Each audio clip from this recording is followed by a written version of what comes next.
안녕하세요. 사춘기 자녀교육TV입니다. 먼저 중2 학생부터 예시를 들어드리겠습니다. 저희가 사실 초등학교부터 고등학교, 심지어 성인 학생들까지 너무나 많은 사례들이 있는데 그중에서 오늘은 중2 지방 거주하는 학생의 예시를 들어드리려고 합니다. 부모님께서 어떻게 처음에 저희를 찾고 연락을 하셨는지 여쭤보니 유튜브를 보다가 우리 얘기랑 너무나 똑같다 라고 생각돼서 연락을 하셨다고 하고요. 초등학교 때까지는 굉장히 똑똑한 학생이었습니다. 외모도 초등학교 때부터 되게 잘생겼던 학생이고 인기도 많았고 중학교 1학년 때까지는 반장을 도맡아 하던 학생이었어요. 게다가 부모님들도 정말 훌륭하신 분들이었습니다. 원칙을 잘 지키시고 아이들도 잘 기르시고 저희 중2 학생 이 첫째지만 사실 둘째는 전혀 문제가 없었거든요. 많은 부모님들께서 이런 걱정을 하세요. 부모가 아이를 잘못 길렀기 때문에 애가 흐트러지는 게 아닐까. 그렇지 않습니다. 저희가 정말 많이 겪어봤지만 정말 훌륭한 부모님들에게도 이 문제 학생이 나타나곤 해요. 부모님의 역량으로 다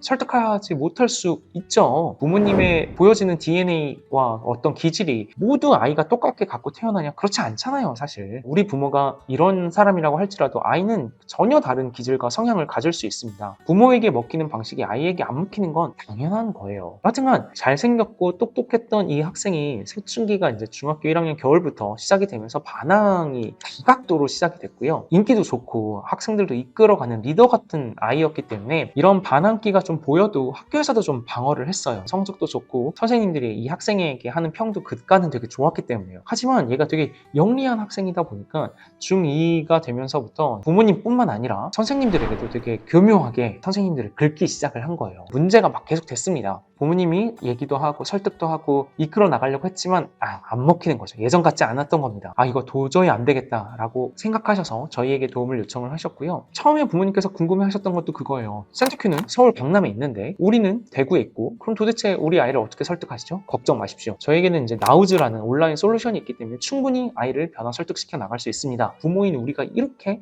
설득해도 안 먹히던 아이가 온라인의 접근으로 얼굴도 보지 않고 학생을 설득할 수 있을까? 잘 해냈습니다. 어떻게 했느냐? 처음에는 저희가 이제 학생에게 먼저 연락을 합니다. 저희에 대한 소개를 간단하게 하고 앞으로 부모님께서 너에 대한 관리를 우리에게 맡겼다라는 거를 얘기를 잘 하고요. 앞으로 우리가 중요하게 생각하는 환경률, 부모님께 대한 예의와 생활관리, 할 수 있는 자기발 시간의 누적을 해나가야 돼 라고 잘 설명을 우선 합니다. 아이가 제대로 반응을 했을까요?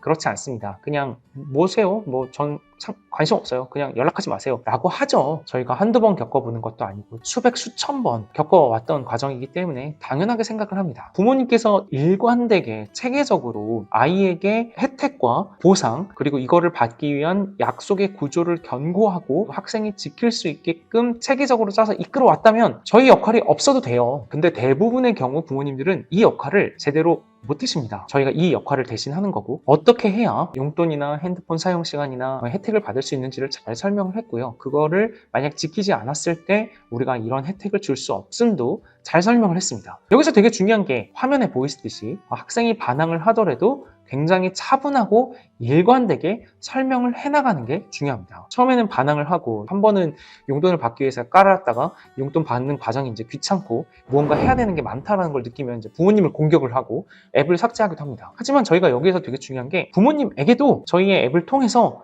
어떻게 아이를 대처해야 되는지 어떻게 관계를 재세팅을 해야 되는지를 다 알려드려요. 그러면 학생이 나우즈를 삭제했다가도 결국에는 부모님의 여태까지 했던 방식으로 잘 안 먹힌다는 걸 느끼니까 저희와 다시 얘기를 하려고 하게 됩니다. 이게 되게 중요한 거예요. 이 일관된 구조를 만들어 나가는 것.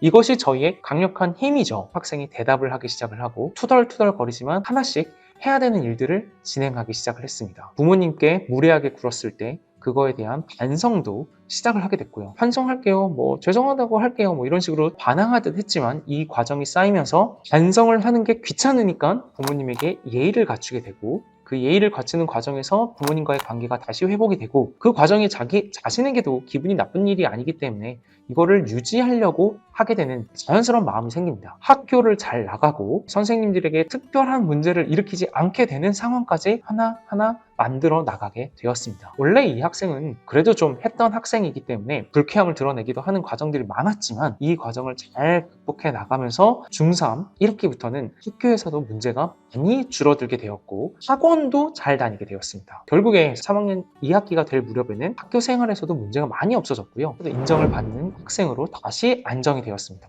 평소에도 운동을 계속해서 하게끔 유도를 했기 때문에 학생이 이전에 했던 반항들이 많이 줄어들고 좋고 건전하고 건강한 방식으로 자신의 스트레스를 풀 수 있게 되어서 이전에 친했던 좋은 친구들과의 관계도 굉장히 안정화되는 과정도 보여지게 되었습니다. 그 다음은 이제 중3 학생의 사례를 알려드리려고 합니다. 이 중3 학생은 서울 강남구의 서초동에 살던 학생이었고요. 앞서 말씀드린 중2 학생과는 좀 다르게 내향적인 학생이었어요. 아버님, 어머님 두 분 다 되게 훌륭하신 분들이었고 아이에게 많은 애정과 사랑을 주시던 분이었습니다. 초등학교 때부터 부모님께서 되게 많은 관심과 애정을 기울이셨고 학생이 학교를 갈 때마다 내향적인 아이니까 많이 챙겨주셨어요. 영어 유치원도 다녔고 책도 많이 읽어서 문학적인 어떤 글에 대한 이해도도 굉장히 좋았던 학생이었습니다. 근데 이제 중학교에 올라가면서 다른 친구들과 어울리는 거에 대해서 좀 어려움이 있었던 거예요. 먼저 말을 잘 못 걸고 혼자만 가만히 있는 걸 좋아하고 게다가 사춘기가 시작이 되면 이 학생의 본질적인 성향이 이제 드러나기 시작을 하거든요. 좀 자기랑 잘 안 맞는다고 생각하면 어색해하고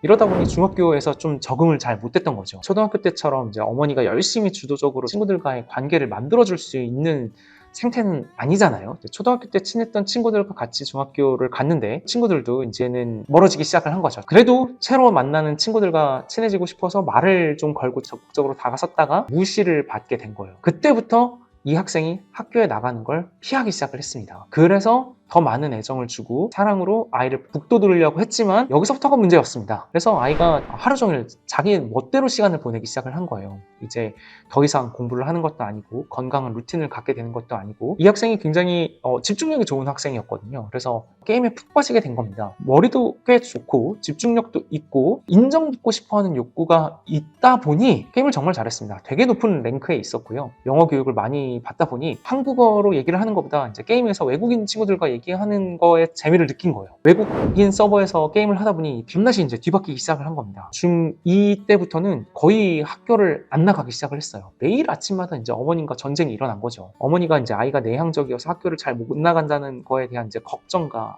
안타까움 때문에 아이를 챙겨주기도 하고 또 상황이 안 좋아지면 물러서서 아이고 엄마가 미안해 잘 해보자 이런 식으로 또 다시 사랑으로 도둑도둑 하려고 하고 그럼 아이는 이렇게 하면 내 마음대로 할 수 있구나 경험적으로 깨닫게 되는 거죠. 저희한테 처음으로 상담을 온 게 중2 겨울방학 때였는데 그때부터 이제 관계 역전이 시작이 됐었어요. 관계 역전이 본격화되면 큰 문제가 생긴다 라고 말씀드렸지만 안타깝게도 부모님께서는 우리가 한번 해보고 싶다. 근데 중3 겨울방학 때 다시 오신 거예요. 악화가 될 대로 악화가 됐습니다. 관계가 역전된 상태에서 계속해서 전쟁이 일어났겠죠. 안타까움에 아이를 아껴주고 북돋아 주다가도 진짜 맨날 밤새고 낮 2, 3시 돼서야 일어나서 또다시 게임하고 이런 모습을 보면 부모님 분통이 터지잖아요. 참다 못해 화를 내면 막말이 나오기 시작을 하는 거죠. 나가 꺼져 이런 것부터 시작을 해서 밀쳐내기 등등 엉망진창인 상태로 이제 오게 된 겁니다. 중학교 졸업도 못할 상태가 됐고 저희가 보통 얘기하듯이 이제 히키코모리가 된 거죠. 그러면 이게 우울함에 집에서 더 큰 폭군이 됩니다. 당연히 부모님의 걱정은 엄청 컸죠. 센터큐가 가서 우리 아이 들고 나올 거예요? 저희 절대 그렇게 안 합니다. 그럼 큰일 나요. 이건 강압적인 폭력이 됩니다. 학생이 저희의 구조를 받아들이고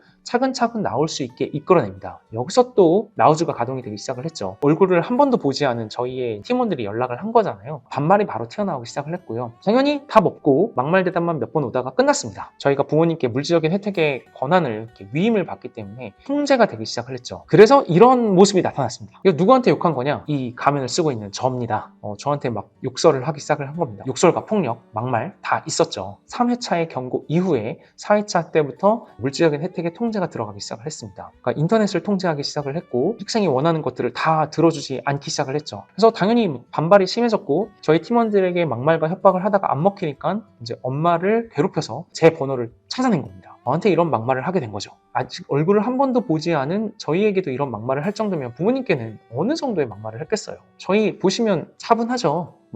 크게 대꾸도 안 하고 기다립니다. 그 결과 학생이 정말 죄송합니다. 제가 그냥 혜택 받기 위해서 하라는 거 하나는 해볼게요 라고 대응이 바뀌기 시작을 했습니다. 이거를 이끌어내는 게 저희의 노하우입니다. 이거는 부모님의 상황과 기제를 다 파악을 해서 최적화된 계획을 잡고 이거를 차분하게 이끌어 나가는 과정이 되게 중요하고요. 전문가의 노하우가 없으면 제대로 이끌어 나간다는 게 굉장히 어렵습니다. 그래서 부모님이 대처하기 힘든 관계의 역전이 나타나기 시작하면 빨리 저희의 도움을 받으셔야 한다라고 말씀드리는 것입니다. 결국에 이 과정을 하나 설득을 하는 과정을 통해서 집 밖으로 나오게 만들었습니다. 되게 놀랍게도 이 학생이 되게 목표 지향적이고 인정을 받기를 원했던 학생이었던지라 새로운 걸 해보고 싶어하는 마음이 있더라고요. 파악을 해내고 이해를 한 다음에 여러 가지 과제들을 던지기 시작을 했습니다. 그거에 대한 인정을 해주기 시작할 때 학생이 반응을 하기 시작을 했고요. 학생의 수준에 맞는 계획을 잡아주기 시작하면서 공부에 집중하는 모습을 보이기 시작을 했습니다. 처음에 완전히 공부를 포기하고 0시간에서 시작했던 학생이었지만 학생을 이해하는 그 바탕에서부터 하나씩 이끌어 나가면서 0시간에서부터 4시간까지 굉장히 수월하게 올라가기 시작을 했고요. 학습시간 변화에 따른 그래프에서 보이다시피 한 6시간쯤 되기 시작을 하니 부모님에게 많이 징징거리기 시작을 했어요. 그때 저희는 흔들리지 않고 부모님을 잘 설득했고 부모님도 과거에 흐트러졌던 경험이 있었던지라 많이 흔들리지 않았습니다. 사실 이 학습시간에 대한 그래프는 설명할 내용이 되게 많습니다. 부모님들께서 한 번의 내용이 이해되진 않을 거라 나중에 다시 한번 설명을 드릴 거고요. 겨울방학 때 시작했기 때문에 사실 이 1년을 꽉 채우면서 학생이 그 다음 스텝으로 넘어갈 수 있는 흐름이 나타나기 시작을 했고요. 나중에는 이 학생이 하루에 8시간까지 학습을 하는 수준의 학생으로 성장을 하게 되었습니다. 결국에는 국어, 영어, 그리고 사탐까지 되게 놀라운 성적의 향상을 이끌어내며 본인이 원하던 대학을 잘 가게 되었습니다. 여기서 안타까운 건 부모님께서 저희에게 상담을 받으러 오셨을 때부터 했으면 어땠을까 라는 아쉬움이 수학에서 나타나긴 합니다. 중학교 내내 수학을 하나도 안 해놓다 보니 완전히 없던 기반에서부터 다시 쌓아서 국어, 영어의 성적이 나오는 것만큼 만들기는 좀 어려움이 많았어요. 수학을 잘 하는 게 학생의 변화와 성장, 논리력의 성장, 학생의 미래를 위해서도 너무나 중요하기 때문에 빨리 시작을 해서 학생이 수학 공부를 할 수 있는 시간을 확보해 놓는 게 정말로 큰 도움이 됩니다. 다시 돌아와서 이 내향적 학생은 히키코모리 집에서의 폭군 시절을 이겨내고 결국에 놀라운 성적 향상 끝에 초우수 학생의 사례 중에 하나로 올라서게 됩니다. 이제는 이제 대학생이 돼서 군대도 갔고요. 군대 가서 첫 휴가를 나왔을 때 저희를 찾아왔었는데 자기가 만약에 그때 나오즈나 샌더큐가 없었더라면 자기는 지금도 집에서 하루 종일 게임하고 부모에게 막말하고 돈 달라고 하고 괴롭히는 이상한 페르나로 살고 있을 거다.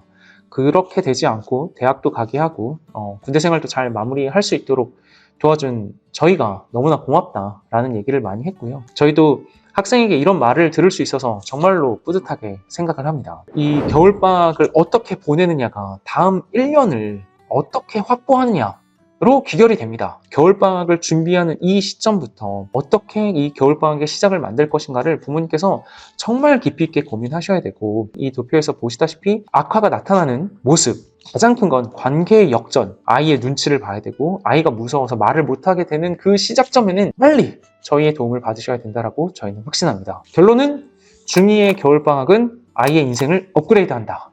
중3의 겨울방학은 우리의 가족의 미래를 바꾼다. 라는 거 꼭 기억하시고 이번 겨울방학에 대한 준비를 잘 하시길 기대하겠습니다. 응원합니다. 여태까지 사춘기 자녀교육TV였습니다. 감사합니다. 좋아요, 구독, 댓글은 저희에게 큰 힘이 됩니다. 꼭 부탁드리겠습니다. 감사합니다.